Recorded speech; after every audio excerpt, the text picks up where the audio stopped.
I was like, I started talking about Final Fantasy. I was like, it's Final Fantasy and that shit, and then I was like, it's Japanese.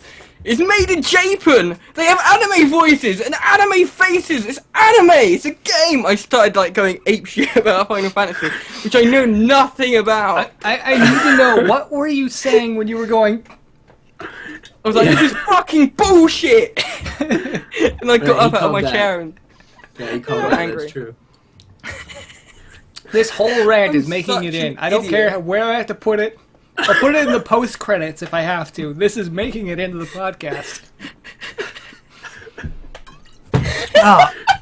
On to the news! But I have it in another tab. There we go. Oh shit, me too. So, I'm going to skip over to E3 because it is the earliest chronologically. So, we haven't had a podcast since E3. Let's just go around in a nice big, it's not a circle, triangle. There's only 3 of us. And talk about our opinions about how E3 went. Let's start with Nick, because Nick has valid opinions about everything. It was better than last year. Last year was shit. This Last year was year had good. nothing in it. Yeah, this year was good because new consoles and new hardware means new software and shiny games and crap like that. How shiny would you say the games were? They were On pretty a fucking scale shiny. of 1 to really shiny. Well, you see, it depends which game. I mean, the Wii U games were pretty shiny, but then the Xbox One games, the shininess blew my mind. But then there was the Wind Waker HD, which had so much bloom lighting that shined off of everything. It blew my mind. It was Would you very say shiny. that it shined your mind? It shined into I my think eye. we found the name of your new of your new show series. Shine to your mind. Nope. Okay, well, I'm gonna keep trying. For The effort's indie games, appreciated. shined your mind. Indie. Microsoft had a really good conference with a bunch of games. Most of them weren't exclusives, which is really good. Like, I tuned into the Microsoft one and I was like, oh my god, Metal Gear Solid 5, Microsoft, I might have to buy an Xbox One. And I was like, oh, they just played the trailer because they paid the money. Yeah, they just had the trailer. There I wasn't. didn't get it. So many people thought that was an exclusive just because of the way they introduced Yeah. it. Fucking Don Matrick, he's really clever with his words. If you ever watch any of his shit over the years, any of the things that he has said, he will throw in words that don't quite belong, but sound like they do.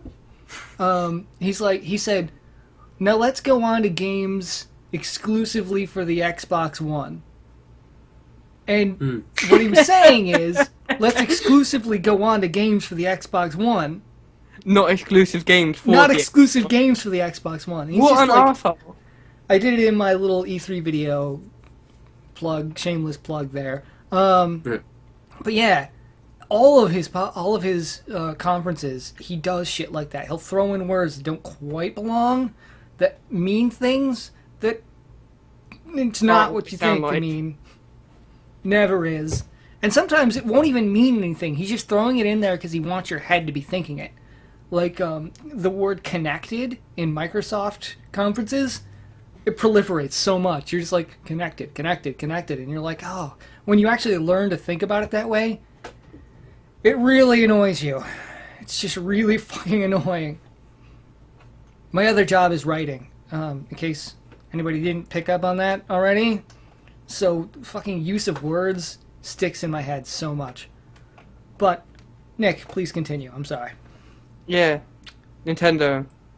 Oh my god, Nintendo. Sorry. You just realize where you're They've going. got You're like, so holy many fuck. good, like, I was thinking about the Wind Waker HD and I was like, yeah, alright. And I was thinking about the 3DS games they've got and I was like, holy shit, they've got some really good games. Like, the Link to the Past 2 looks, like, amazing. And then, I'm looking forward to some next-gen games, but I don't really care. Yeah. Looking forward to. Don't worry. Like, I see where it makes I want- sense, but I it want- doesn't I sound want like to- it does. I want to play some games that they showed, but like, I don't. That I'm such an idiot. I've not even been drinking. I don't even make this shit up. He just says it for me. I need to like put our pictures But- closer together in the next podcast so I can just punch you right in the face through the frame. Like, I'm looking forward to the new games. Like, a lot of them look like really generically designed, but I still want to play them because they look nice for some reason. Like, I'm looking at all the games I've got, like my Xbox 360 games, the games that I play on PC, and I'm like, okay, yeah, this is a game, and I'm playing it, and I'm like just like looking at it, and it looks like shit, and like half of it is like it puts me off because it looks bad, and I'm like, oh, there's nothing to make up for this bad game design, which is in like most AAA games. But now I don't care if they're badly designed; they look nice. Who cares? This has been NES. Well, not NES. Holy shit! This has been NES for years. No, this has been Nintendo for years. They're like, okay, we're gonna introduce absolutely nothing new at all. But you're gonna want to play it because it's more of that shit you love, and it's a little prettier this time. So this is, you're talking about the Nintendo syndrome. No, I was talking about. I'm not really being coherent here. I think this is where you can tell that I'm sick. It's like my lack of like flow between thoughts and transitioning. What I meant was like when you look at like the Xbox One and PS4 conferences, you're like, oh, these games look like exactly like what I'm playing now, but they're prettier. And they're probably not going to be any better, but you're really excited about them because they look nicer. Well, that's what I'm saying. I'm saying that the Nintendo syndrome is applying to other consoles for the moment. Of not really trying to do anything new, but God, it's that gorgeous. Yeah, like if you watch the TGS like panels after the conferences, like one of them was like Simon and Jesse Cox, and they were both saying what I was thinking. They were just like, "Yeah, it looks really nice." Yeah. Yeah. Oh, what do you think about the new Call of Duty? I don't care. E3s. I looked at through some videos. The thing is, people like will start bashing the Xbox One with like, you know, they had you had to connect all the time, and you had to. My voice is gonna crack so much right now because it's stupid lost my voice yesterday. But yeah, they talk about like the Xbox One and how it's like $100 more than a PS4, and but the whole concept of having that all surround, kind of like the all-in-one thing, and now that they've made it so you don't have to connect 24 hours for the internet to or even go on at least once a day to update or whatever they do for it, I think that would work perfectly for me in my situation because I have so many wires and so many different things that I'd just be like, if I could just make it universal, like a just giant box of awesome, then that's the reason I'm probably going to pick up an Xbox One. But we should like, talk about the good things about Xbox One. I mean, really, there was some cool shit. All of the they have 3 operating systems in the Xbox One. Mm-hmm. Sure, massive waste of resources and money. However, what it allows you to do is run a lot of things at the same time and go back and forth. I just did the Kinect motion, didn't I? Anyway, go back and forth between the things without any delay. There's no lag. It's already running when you go over. So there's some really cool shit going on there with that operating system, and they've gotten rid of a lot of the bad things. Not all of them, but a lot of them. So yeah, there's some good things about Xbox One, and people are hating, and they shouldn't hate quite so hard as they do. See, I think Xbox One has gone on a different. They tried something different, right? Like PS4 is fully games, new, make it better. Try to see comments on different things to make it better from the last games that they made. But Xbox One tried something totally different. Yeah, they got a lot of hate on it, but then they tried it, right? Like you're not going to progress your company unless you're actually going to go on and try something different, right? So, I mean, like the whole concept of this, a lot of it was just like, you know, yeah, I can talk to my Xbox and it would turn on. Hooray, fantastic! Like that's a good thing, right? But it's like, I don't know. I like that they're a big enough company to step back and be like, you know, we listen to our gamers. We listen to the fact that they don't want to be connected to the internet 24/7, and they took that step to actually improve on it, which I think they probably got a lot more sales from making that. You know, like we're a big enough company, but we did something wrong, and we're going to listen to the people who are actually going to buy our product. So I thought that was really cool. That was a lot of respect that I went towards Microsoft for that. It was impressive. I think that To some degree, I'm gonna take the let me just take the position of the YouTube commenters for a moment. Okay. If you are being hung, presently, you got a rope around your neck, and there are people around you chanting, "No DRM, no online 24/7."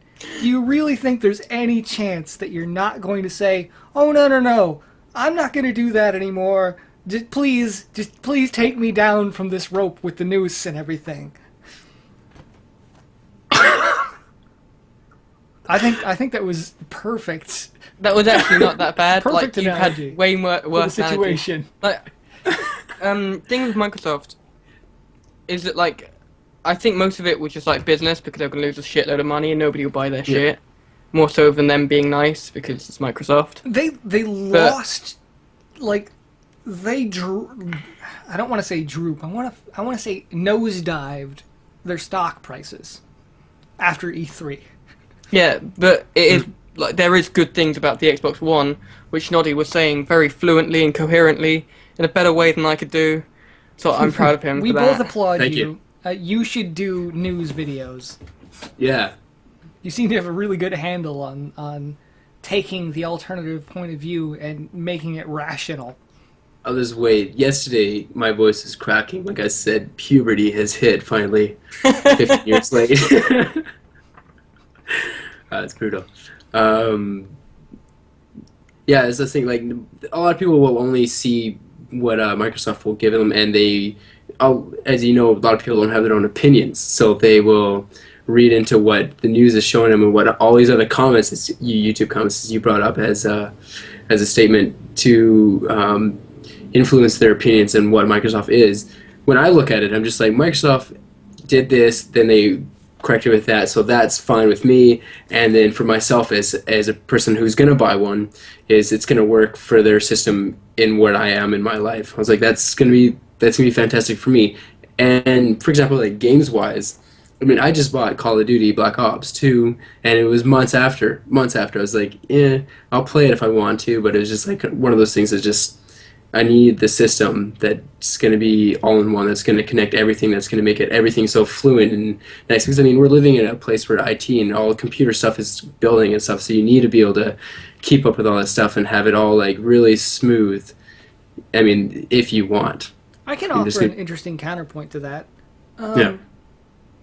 Most people who are in the gaming demographic, the super power user, computer users, they don't turn on their TV at all.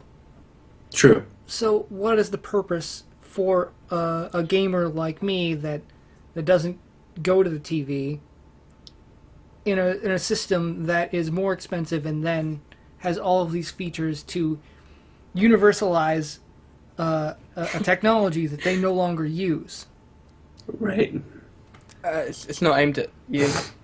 Like, I don't want an Xbox One. Like, of the two, the PS4 is so much more appealing to me, but I can see why somebody would want an Xbox One.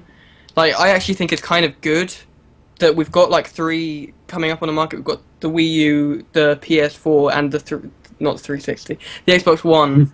Right, that are all completely different. They're all completely different audiences. Yeah. And I think that's kind of good, because, like, at the moment, it's like, get a PS4 or get a 360, and it's like, PS4, PS3, or get a 360, and it's like, it's the same thing. And it's kind of refreshing, because, like, you actually have, like, a reason to get the other console. Like, for me, I don't care about TV, and I just want to play games, so I'll get a PS4. But if you're somebody who needs, like, a multimedia thing, then the One is just good. Most of the games are going to be multi-platform. Yeah. And the games that sort of, like, historically, Sony has attracted more RPG exclusives, and Xbox has attracted more first-person shooter exclusives. Which is weird. I mean, it's totally bizarre because it's not... Neither system has really taken off in Japan. So you think that the RPGs would...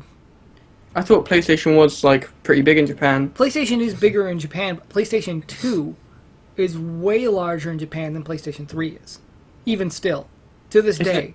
PlayStation it 2 still sells more systems everywhere? in Japan. Oh, I thought they finished. I thought they stopped the production run of PlayStation 2 last year or this year. Yeah, in the US. And Really? Only in the everywhere US? else that matters. I have no idea if if they're still selling PlayStation 2s in Japan. But I do know that PlayStation 2 has way more households where it is in than PlayStation 3 does. Like, there are more households that own a PlayStation 2 in Japan than there are households that own a PlayStation 3. I feel like that's most places in the world. I mean, I don't have a PlayStation 3, but I've got this fucking thing. Hold on. Let me unplug it. Oh, this is I professional. still got a PlayStation 2 as well. Oh. I have a PlayStation 2. I've never owned a single PlayStation. That thing. Oh, you got that Slim? Yeah. Oh It boy, I still opens got like that that. PS2 Fat. With a modem in it. It's got a modem. Yeah, I have a modem in my PS2. Oh, do you want to see my modem? Watch me just like unplug myself from the internet because I'm an idiot. It's really weird. Oh, Essentially, there we I go. originally wanted my PlayStation 2 to play Final Fantasy 11. You could probably move your camera. This is this would be so logical. Holy shit!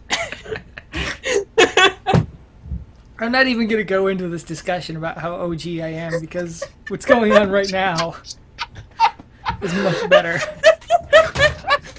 You pick up the camera, you point it a few degrees over.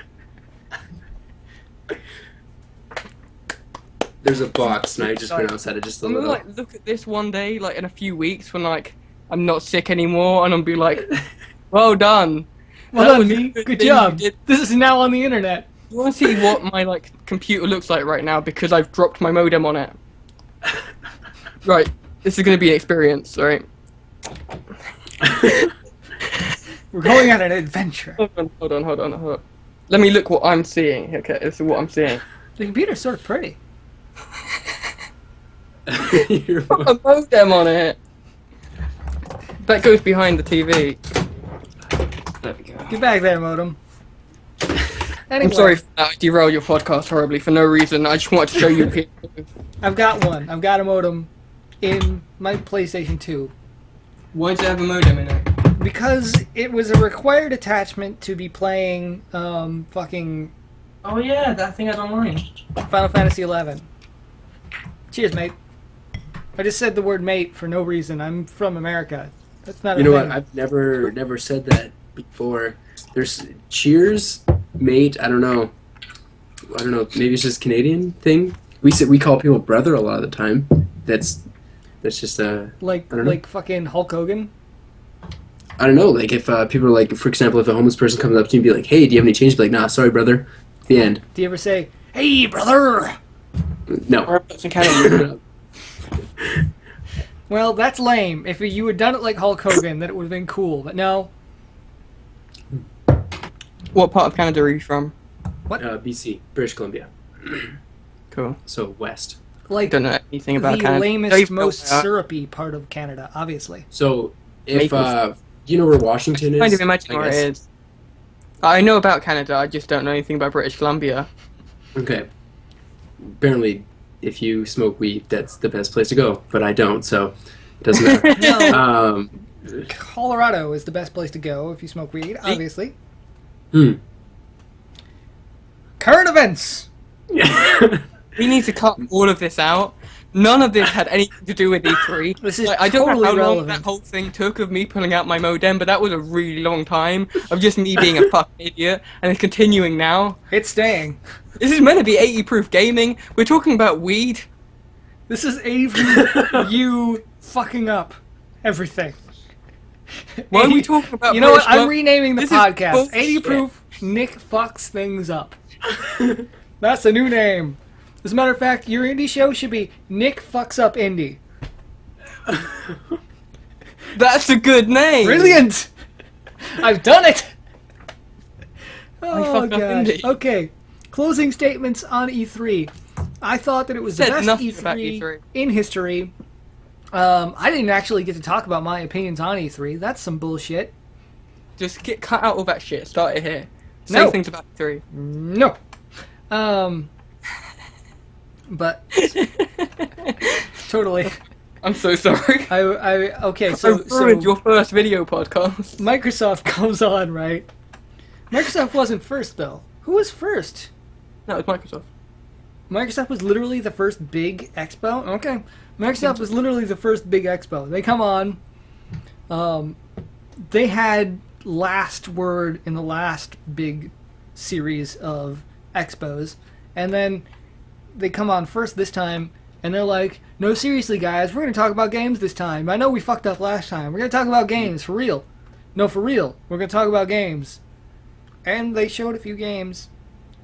Unfortunately, all those games suck balls. And, What the fuck? but no, they came on with Metal Gear Solid, which is a really strong point to start. Yeah. Unfortunately, that's not an exclusive. Even though they made it sound like an exclusive, they were talking to an audience who was smart, and we figured out it wasn't an exclusive pretty immediately. And they must have gotten so much money to that be the only system that they announced for. Yeah. But so they covered that. They covered some other shit. It wasn't. There were just so few exclusives, and they didn't give it enough emphasis. Really, they were just like, "Here we are pandering to you," and sometimes it was so disconnected that you didn't even understand what was going on between section to section. Like, they're like, "Okay, here's our indie game section. We're gonna introduce a video about Minecraft." The video about Minecraft ends, right? And you expect them to come out and talk about something else so that they can transition into the next thing. But no, they just do another video right from the end of Minecraft. That's just another thing. That's nothing indie related whatsoever. Yeah. That was And annoying. the whole thing was so disjointed and rushed that it just felt incoherent most of the time. It was a bit and like then- me on this podcast. What's that? Like me on this podcast. Like you and me and the entire podcast all together. That's like no, the Noddy's theme been of on the topic. podcast. We're terrible. Noddy's been good. We've just been absolutely retarded this whole time. We should call He's it never been on a 80 podcast. proof He's never been on nonsense. this podcast. You've never been on this Yeah. podcast before, and This you've been is actually doing my like, first podcast ever in my life. and How does he's it like make you guys feel? so Pleasure much to have you. professional. Our first video podcast is fine. This is why we are. how we You're are. a natural, son. Why am I getting Excellent. messages? Then there were a few other expos after Microsoft. We had E3 and Ubisoft, which we should probably mention at least briefly. E3 had Peggle 2. So let's move on. And no, but E3 had they talked about Mirror's Edge 2. How could we possibly talk about E3 without mentioning Mirror's Edge 2 being a thing? Did neither of you play that? Nope. Okay. Fuck you guys. I played Mirror's Edge. Oh, good job. Didn't like it. Fuck I remember you, this. Naughty. I remember this being like a thing on like the first ever episode of your podcast. Was like, oh yeah, if I played Mirror's Edge, I didn't really like it, and everyone else on the podcast was like, what's wrong with you? We did get a little wide-eyed, didn't we? I forgot about that. Everyone got really angry. I was like, I just didn't get Mirror's it. Edge is on the running for my favorite game of all time. This is a thing.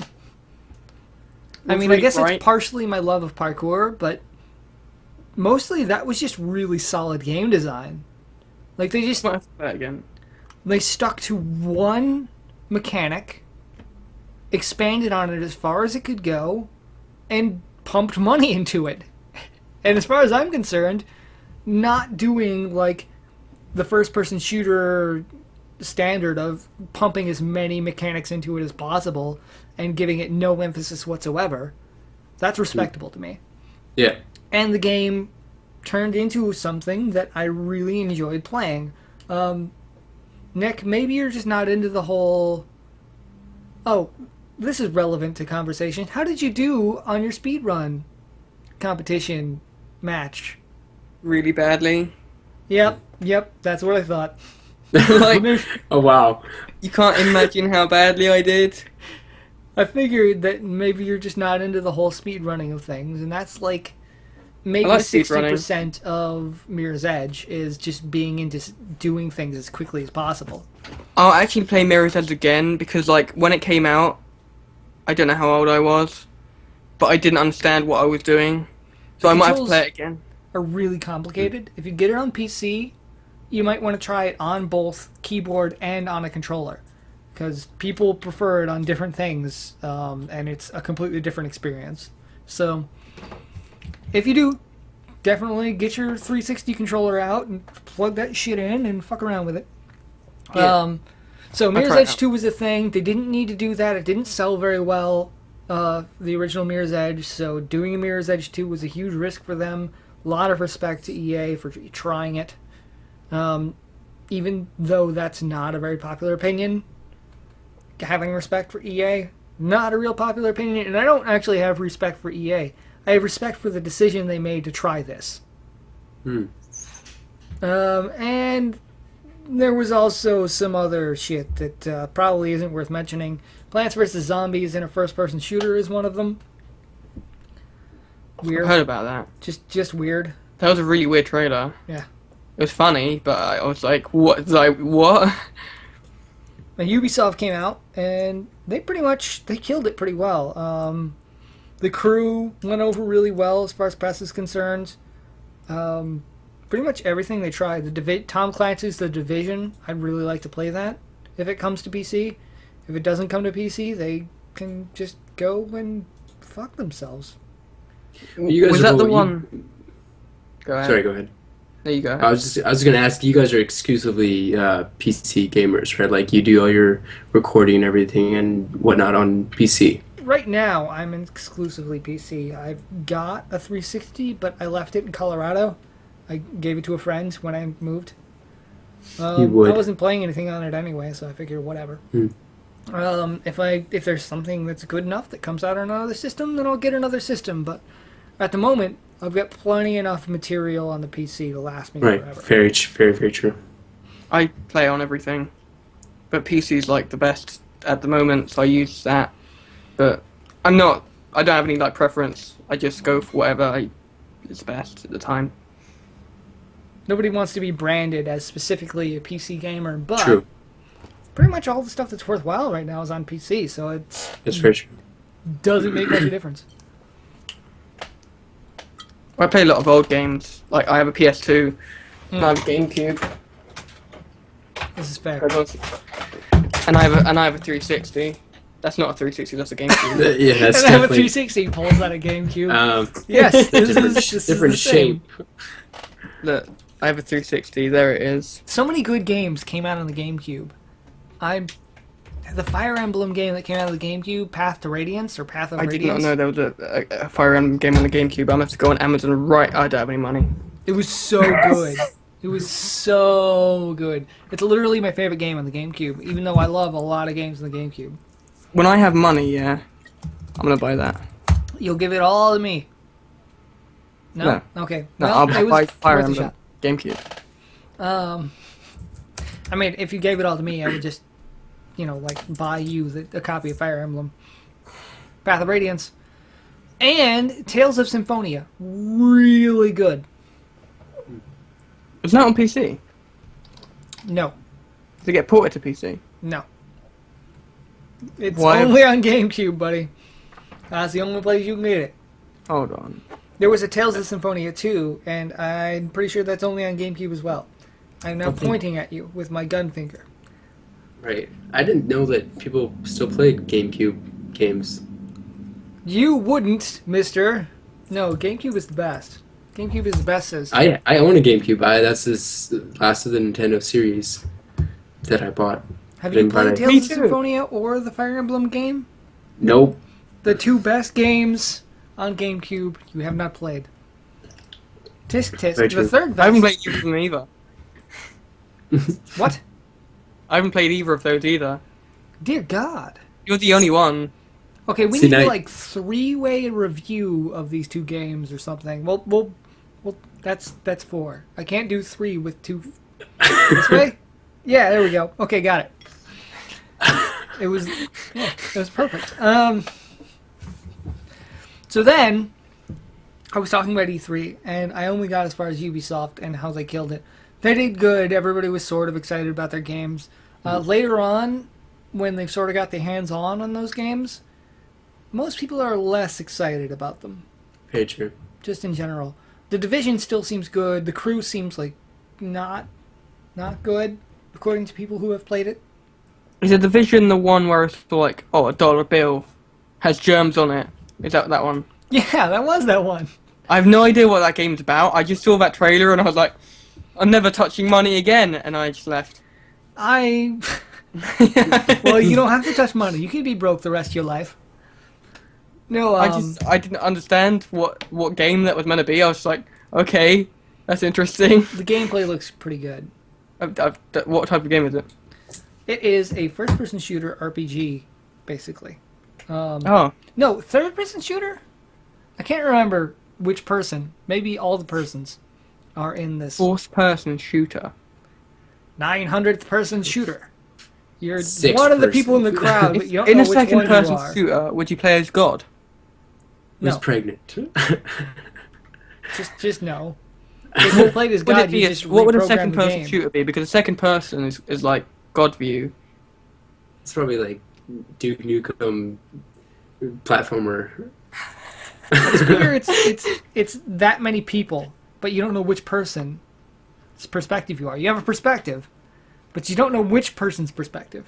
Oh, one of you're these playing people. StarCraft, but it's a first-person shooter, and you're controlling one guy, but you don't know which one, and you're in like an army that you're not controlling, but yet you're controlling one of the guys, and you're just clicking and you're shooting your own teammates, but you don't realize because you don't. This is the best game ever. Peter and all the Molyneux. people that you're This is what we're controlling doing right has now. a backstory. Yeah. The bullet has a Get on, backstory. Peter Molyneux. Yeah. Anyway, You owe us. Your shitty games that you've made. So- You need to make that.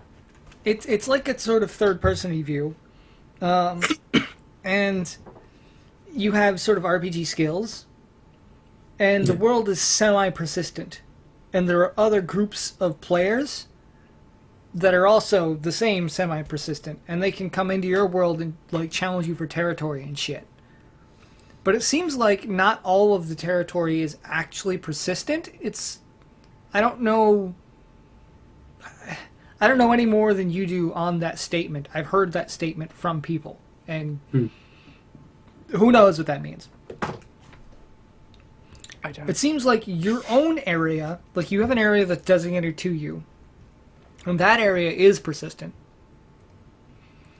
But you have some limited access to other areas, but those areas aren't persistent for you. They might be persistent for the players to don't which that area understand what is this assigned. game is still. It just sounds so confusing. Yeah. Is it like PlanetSide? I mean, I really want to play it. Here's the real like drama with this shit. It doesn't look like PlanetSide, no. The drama with this game is that it's confusing. We don't have enough information about it.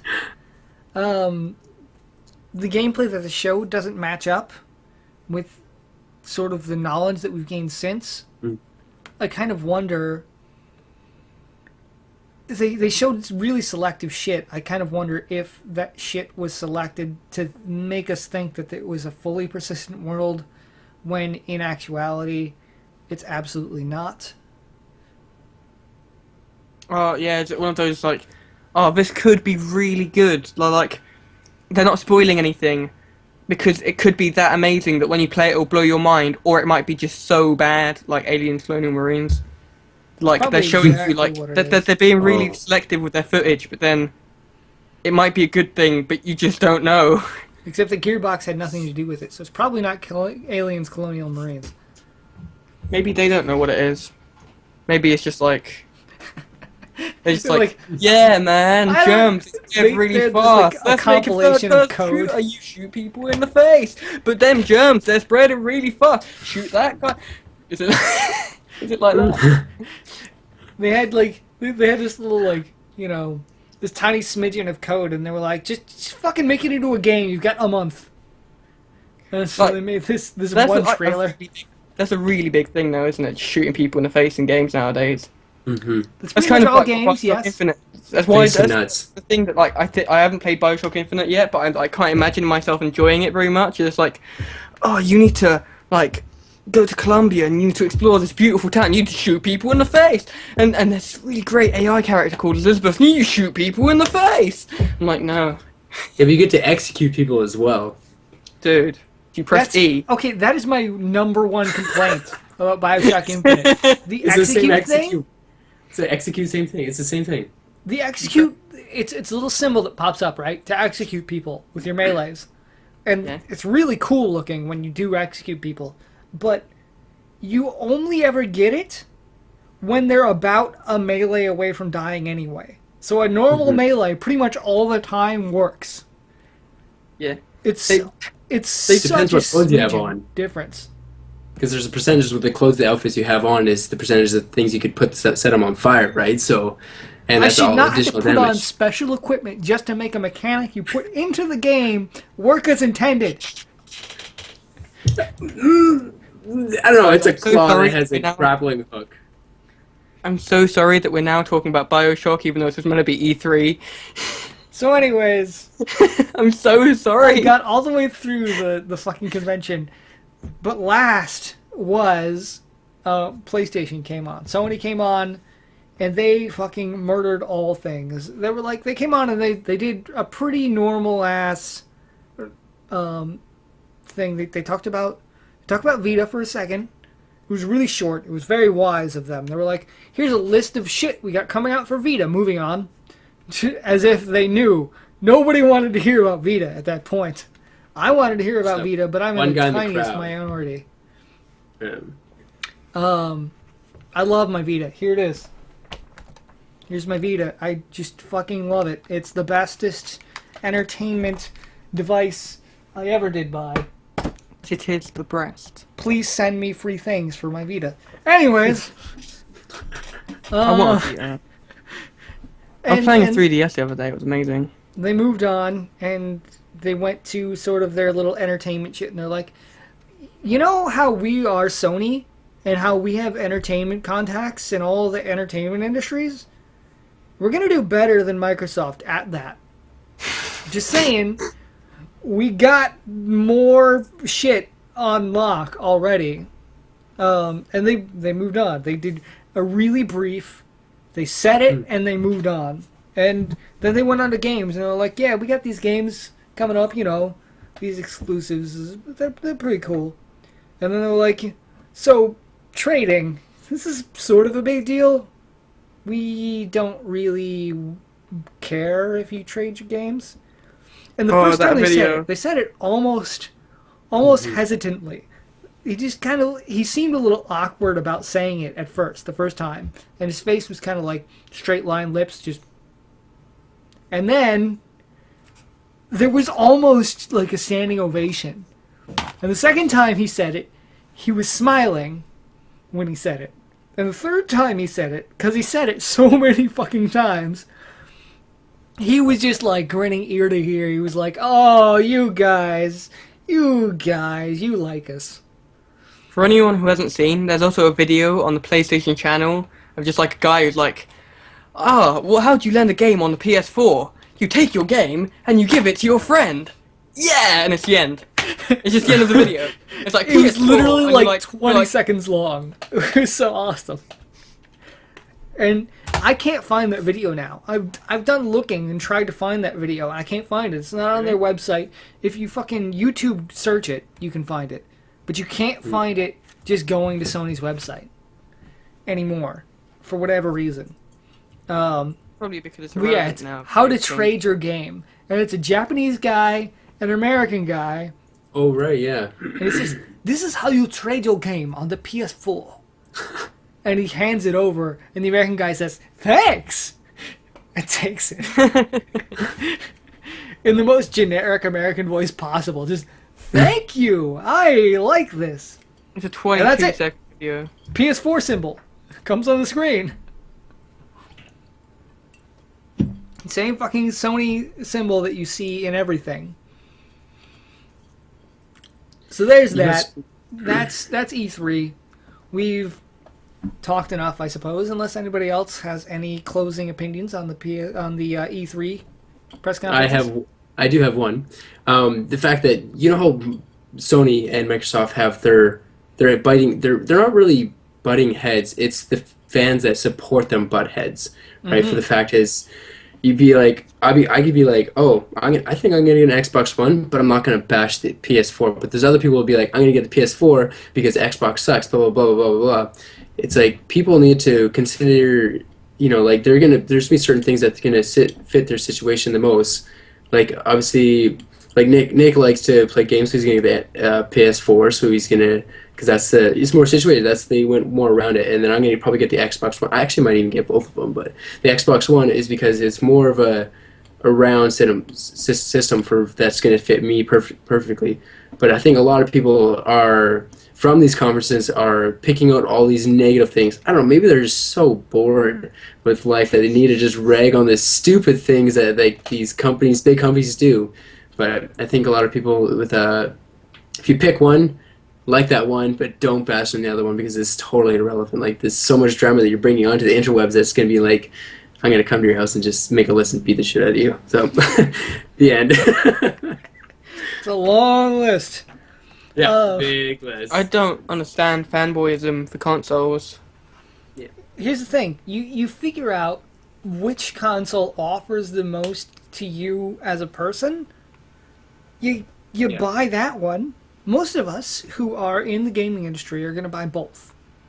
It's only a matter of timing. Yep. I'll buy this one, then I'll buy this one. For me, I'm probably going to buy the PS4. God, that thing is gorgeous. We didn't mention that. It's a pretty fucking piece of hardware. Very pretty. I don't remember what it was like. I'm going to buy both. I'm going to start with the PS4 because the PS4 offers a focused gaming experience. The Xbox One offers some really fucking crazy TV experiences. Like, the ability to be playing a game, go, whoop, check out the game's fucking FAQ page, whoop, go back, is really cool to me. I want that. I do want that.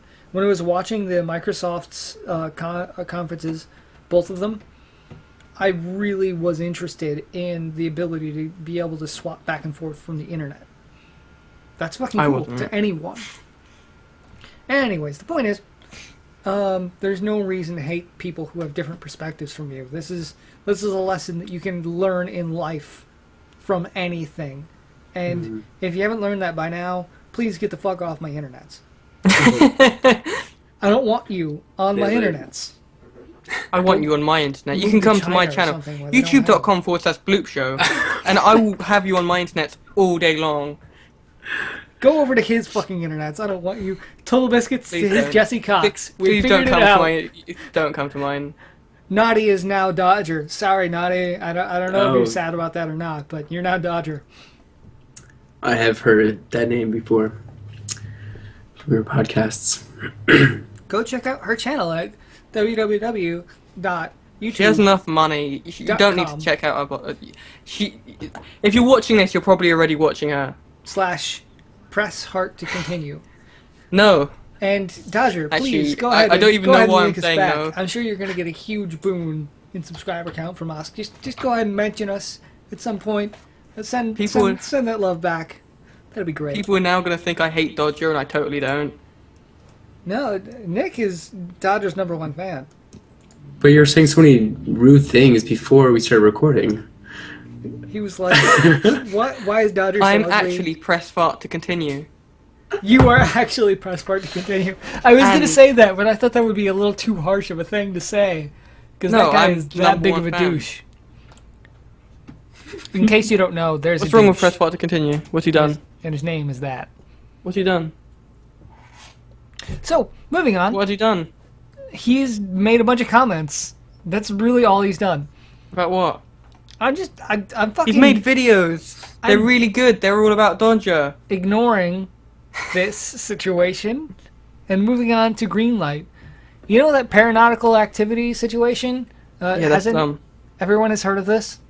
Mm-hmm. I'm going to explain it anyway. I was hoping no one would have heard of it so I could explain it. So, in case you are not up to date on the Greenlight system, Greenlight is a program where indie games can apply to go through a system of popularity votes. Basically, you go to the Greenlight system of Steam, and it'll show you all the things that have applied to Greenlight. You can give it a thumbs up, as if you might buy it, and a thumbs down, where you don't think you would buy it. And based on that system, we don't really understand the system, but essentially, we hope the things with the most thumbs up are going to get released on Steam. And the things with the most not thumbs up are not going to get released on Steam. That's the way we hope it works. Because they don't give us their algorithms that decide these things. But Paranautical Activity is a game that is fantastic, and we've all sort of seen it on Total Biscuit's channel or wherever on YouTube. Has not been approved on Steam through the Greenlight yet, and they have a publisher. They got published through Adult Swim Games that publishes all sorts of things. But for some reason, Steam decided to say, no, you can't get published on Steam just because you have a publisher. We don't want people to look at getting a publisher as a way to circumvent the Steam Greenlight process. So now they have to try and get enough upvotes on Steam, even though they haven't been putting the energy into Steam, into the Greenlight process that other people would have, because anybody else that's got a publisher can just fucking skip it. So why can't we? There have been plenty of examples before and after the Paranautical Activity incident of people getting a publisher, even through the same publisher, being Adult Swim, getting through Steam without having to go through the Greenlight. So basically, the question is, what's the difference here? Are they just trying to make an example of Paranautical Activity so that other indie games don't go to publishers? And is that necessarily a bad thing or a good thing? Discuss? Question mark? I think, well, indie games itself it's a way for developers to put something out there for free, right? Like, and some of them have blown up. Like, I know, like, one of my first videos was like Limbo. Limbo is a crazy game with a weird something but there's crazy ambiance and stuff in the background, like the whole, like, you can see things moving in the background. But the indie developers, I support any indie developer. If I see something that's like, oh, I need a startup, whatever, I'm just like, I like indie developers just because of the fact that they have so many different outside of the box. They don't need support from big companies, and they do it all themselves. And they're, but the fact is that I don't even remember what you asked, but I was just going off on a tangent to how indie develops. I like the fact. Fine. Yeah, I like indie developers, the fact that they can create a game that's outside of the box that makes people look at a game in a different way than actually entertain it, because that's what you're doing. You create something for someone else that entertains them, right? And they do hit a different genre of people that is very entertaining, and sometimes it's just like, oh, I've never heard of that game, but when you play, you're just like, I'm never going to forget that game. Like, yeah, I could play like a big game, like you could play Super Mario, like everyone's played Super Mario, and it's a huge game, and everyone's always going to remember it, but then you can play that one game from an indie developer, and it's so good, and it's the way that it has a whole different genre, a whole different kind of aspect of people that they're trying to reach, and when they reach those people, it's like, I'm never going to forget that game. So indie developers, I would support 100% for sure. But what's the difference between an indie developer and not an indie developer? I mean, like, a major publisher could spend a little less money and make a game that's like an indie developed game and try to get something on Steam. Well, so where's the dividing line? The thing that's done with this is that to get onto Steam, normally you get a publisher. The difference between an indie game and a non-indie game is that, like, a publisher, right? So there's developer. You can, like, explain to people who don't understand how games work. There's a developer, which, like, is like the musician. Let's say if you've got like a record label and a musician, you've got the developer, which is the person who creates it, and then you've got the publisher who pays for it, right? Indie games don't have the publisher, so they're using their own money, and like a person or a little team has way less money than like a giant corporation like EA or Ubisoft, right? And what Steam Greenlight is meant to be is indie games don't have enough money to be able to put into advertising and shit to like get onto Steam, and they don't have like Steam isn't going to accept every single game on there, and they need to have like a thing that says, okay, this game is good enough for a big company to put money into it, right? And if you don't have that, then it's like, do people want to buy this? So then you sum it up or whatever. What happened here was they were like, okay, we don't have anyone supporting us, and they got onto Steam Greenlight, and they started getting a few thumbs up, and then a publisher saw them, and they were like, oh, this is a good game, we want to back this and get it on Steam. So Adult Swim has done this like a few times with other games. Nathan, what games was it? Whatever.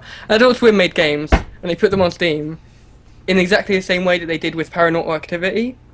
But then what happened with Paranormal Activity was they decided, hold on, you're getting upvoted, but then you decided that instead of going through our system, you're going to get a publisher, which has been done before, but then they just like, hold on, this isn't right because you guys are like going through our system, you can't do that, and then decide you're going to get a developer, you're just selling out. So they decided not to let them go on Steam, and they've got to use the same thing anyway, even though the Greenlight system, even though they've got a publisher and they've given their rights to their game to a publisher and split their money that they're going to get from Steam with a publisher, which has already got games on Steam. But it's just really stupid because they're saying we don't want indie developers to go to publishers instead of going through Greenlight. But they've... It's just dumb because they needed to be more consistent. They needed. I know, I'm losing my focus so badly. The point is that they can't just pick one game and say you can't do that. They need to pick every game that tries to do that and say no, you can't do that.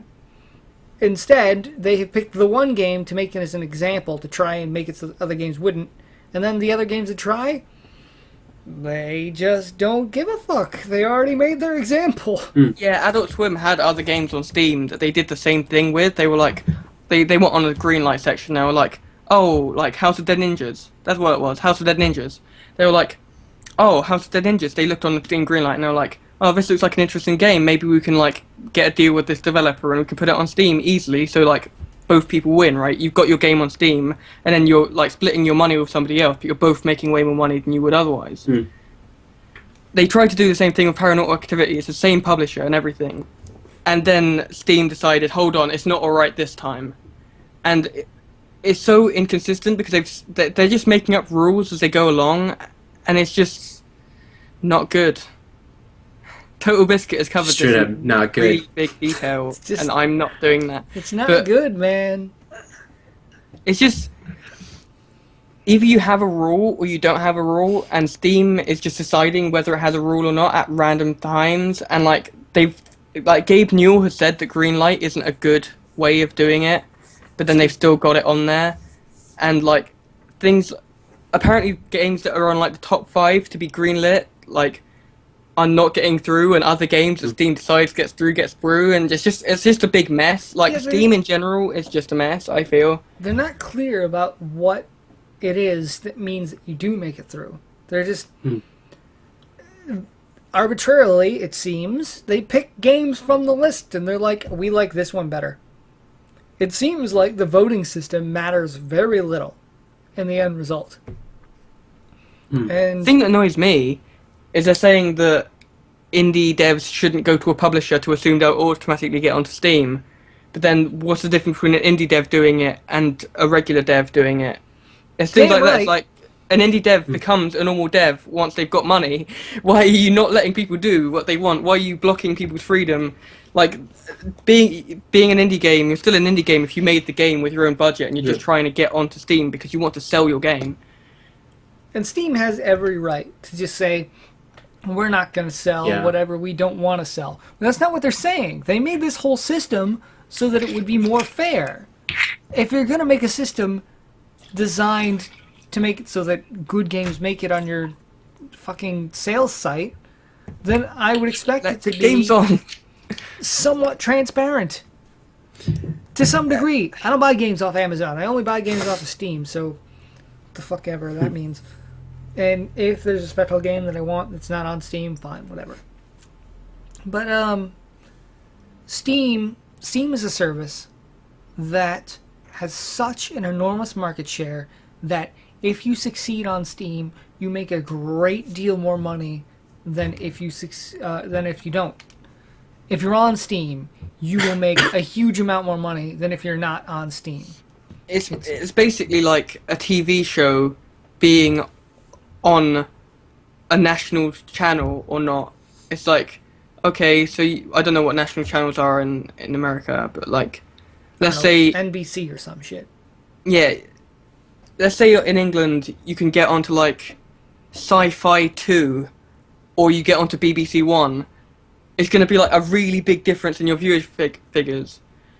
It's the same thing with Steam. It's like, if you get onto Steam, you're going to get a load of sales. It doesn't matter if your game's good or not. People are going to see that your game exists because it's come up on the Steam thing. If it's not on Steam, how the hell do you know about the game? And they're basically deciding whether a game fails or succeeds or not. And that's fine. But they're not deciding it in a way that makes any sense, and they've made their own rules, but then they've went against their own rules, and they've gone against the rules that they've broken with their It's just so dumb and so convoluted. Sometimes you get so goddamn powerful, so huge, that when you're looking down at your hands, you can't see your feet. That is such an American saying. Yeah. Like, I've never heard it before, but it sounds like a really both of your Southern countries. thing. It's like, God sometimes damn, when you just get so big, you look United down at your hands and you Kingdoms. can't see your feet. It's honestly terrible. Sometimes you get so fat, you just can't see your penis. Oh, don't you worry. I'll always be able to see my penis. Through the clothes Noted. and everything. Later in my diary. So, I have a news story tailored specifically for Mr. Nick and his Bloop Show. CD Projekt Red Yeah. released a combat mod for Witcher 2. The only reason I've included this is Nick's love for CD Projekt Red and the Witcher series. So I assume that you have some measure of understanding of the story that has progressed. Yeah. I haven't got the combat mod yet. I don't understand how I downloaded it, so I was just like sitting on my computer and I was like, oh, Witcher 2 combat mod, and I downloaded it. I was like, now what do I do? Steam probably did it for you anyway. Yeah. It was not made by CD Projekt. It's made by a guy who he's part of the team now, or he was like a community modder, and now they've recruited him onto the team. I think he's called Flash or something. Yeah, that's how it works. And he was like, they made the game already. I think it was just community mod, but then he's become part of the team. And it's what happened is they're promoting it, which is what's the unusual thing. Like most games get modded to all hell, but then the developers just ignore it. Whereas with CD Projekt, they're looking at work that somebody outside of their company has done, and they're like, oh, this guy who isn't part of our company has done something, and he's made the game better than we made it. We should promote this. And everyone's like, yeah, CD Projekt, because they're promoting Because they're good fucking things. cool. Yeah, CD Projekt is a great company. If you don't know why CD Projekt is good, go watch the first episode, probably, of this podcast. I And fucking talk emailed about them. West. I fucking emailed them as some pissant YouTuber, right? And this was, half a year ago, when I was slightly more pissant than I am now. And I sent them an email because some jackass put a copyright claim on one of my podcast videos. Like the first podcast video I made, actually, I included some footage from a Witcher game, Witcher 2. And I got a copyright claim on it. Like a legit copyright claim on it from some company that I had never heard of. So I did the research to figure out who the company was. Had nothing to do with CD Projekt or The Witcher 2. So I sent them an email. I was like, is this a company you're affiliated with that might handle your advertising shit or something? And they sent me an email back less than a week later that said, we don't know who these people are. They have nothing to do with CD Projekt Red or The Witcher 2. Feel free to fight that shit. And so I fought that shit. And obviously, they were just in it for the free advertising space. And I won because they didn't answer the claim because clearly they had nothing to do with that shit. So CD Projekt's just I have a lot of respect for CD Projekt Red for answering my email for essentially no potential benefit for their company.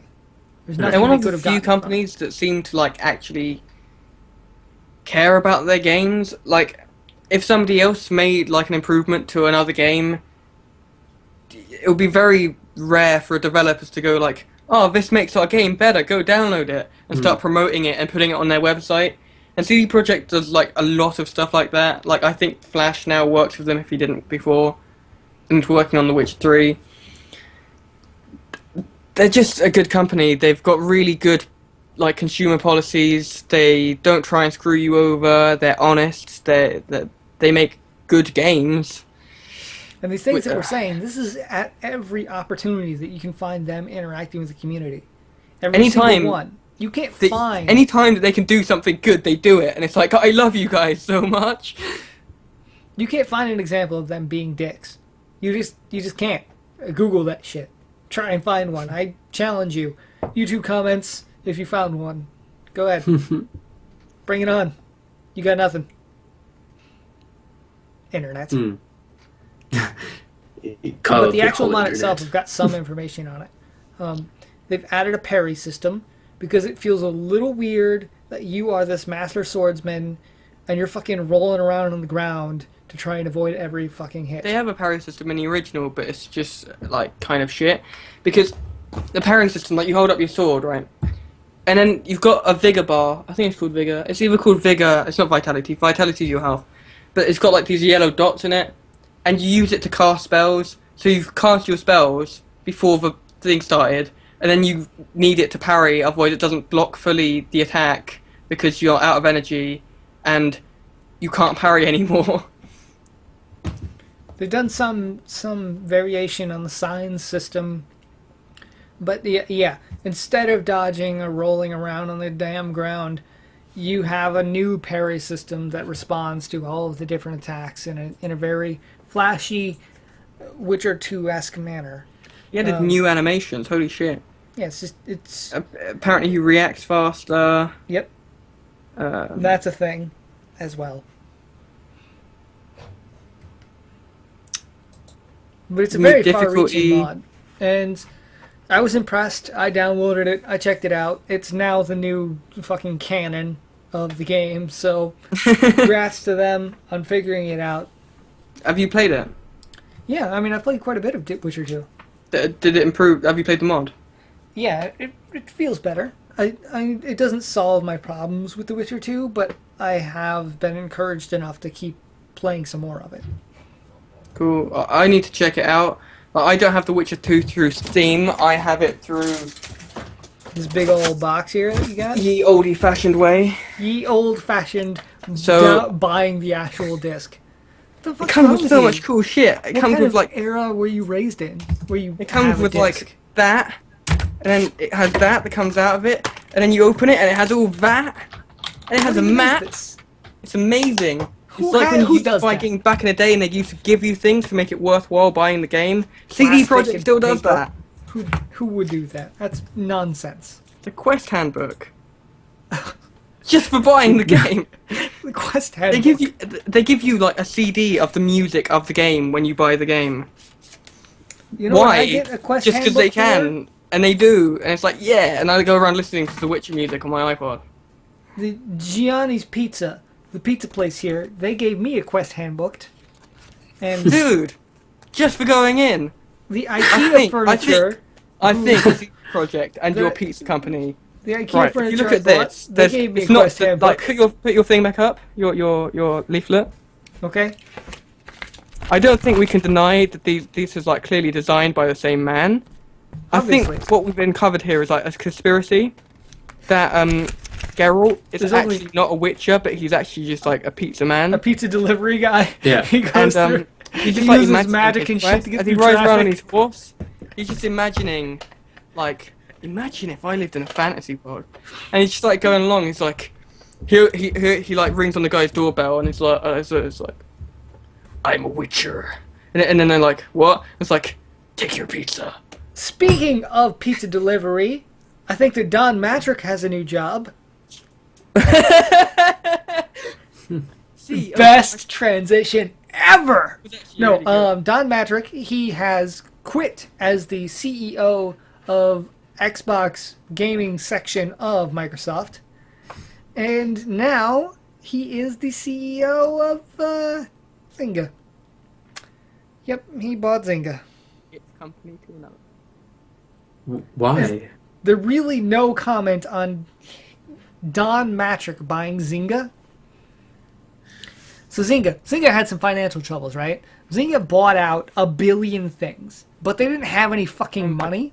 No, it's not good. So, like, how they decided that they were just going to buy out all this shit? I guess they just figured that the money would come in once they owned new things.